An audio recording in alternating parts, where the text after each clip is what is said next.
नमस्कार, मैं प्रियंका मेरा अंडरस्टैंडिंग चैनल में आपका स्वागत करती हूँ। बारिश का मौसम चल रहा है। बहुत सी जगह लोग सर्दी, जुकाम, खांसी से परेशान हो रहे हैं। तो इन सभी बीमारी के लिए आज हम देखेंगे एक बेहतरीन मुद्रा जिसका नाम है अग्नि मुद्रा। तो इसकी विधि क्या है?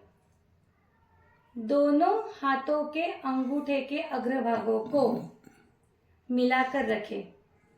शेष उंगलियां सीधी खुली हुई हो। हथेलियां की दिशा नीचे की ओर हो। इसकी अवधि क्या है?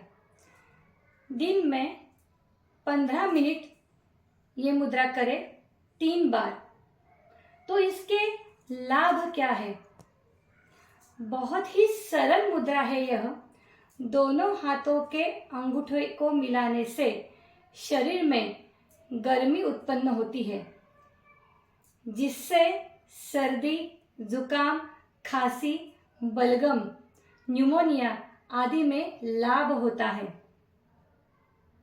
तो आपको ये मेरा वीडियो कैसा लगा, ये मुझे कमेंट्स के द्वारा ज़रूर बताइए।